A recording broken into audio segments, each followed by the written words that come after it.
খবর 24 সাথে আপনাকে স্বাগত। নতুন নতুন খবর জানার জন্য আমাদের চ্যানেলে চোখ রাখুন। মুখ্যমন্ত্রী মমতা বন্দ্যোপাধ্যায় তাকে সতর্কবার্তা পাঠিয়েছেন। তিনি আরও এক ধাপ এগিয়ে থেকে নির্দেশ বলে মনে করেছেন তিনি তৃণমূলের ডাকাবুকো বিধায়ক শওকত মোল্লা, যিনি ভাঙড় বিধানসভা কেন্দ্রের দলের পর্যবেক্ষক।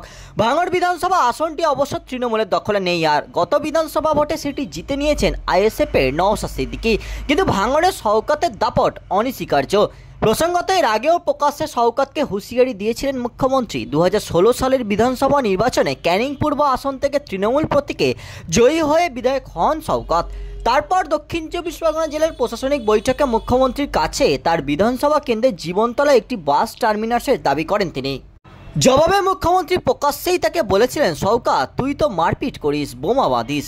মুখ্যমন্ত্রীর মন্তব্যের পর বিরোধী শিবির তো বটেই, তৃণমূলের একাংশের প্রশ্ন উঠেছিল, স্বয়ং মুখ্যমন্ত্রী যদি শওকত সম্পর্কে এমন মন্তব্য করেন তাহলে তাকে কেন গ্রেপ্তার করা হবে না।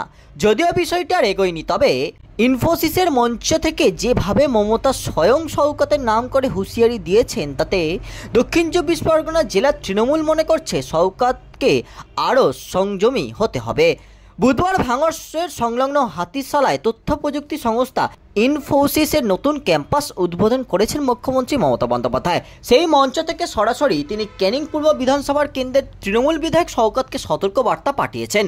মমতা বলেছেন, শওকতকে বলবো সব ধরনের সহযোগিতা করতে, পুলিশকে সতর্ক থাকতে হবে, ইনফোসিসকে কেউ যেন কোনোভাবে বিরক্ত না করতে পারে। বিধাননগর পুলিশ এবং রাজ্য পুলিশ যৌথ সমন্বয়ে সংস্থার নিরাপত্তার দিকটি নজরে রাখবে। দলীয় বিধায়ককে উদ্দেশ্য করে মমতার এই মন্তব্যের পর খানিক শোরগোল উঠেছে। সঙ্গে প্রশ্ন, মমতা কি শওকতকে সতর্ক করে দিয়ে এটাই বলতে চেয়েছেন যে হাতিশালায় বিনিয়োগ করার পর ইনফোসিস যেন তৃণমূলের স্থানীয় নেতৃত্বদের দাদাগিরির মুখে না পড়ে? ব্যুরো রিপোর্ট, খবর 24/7।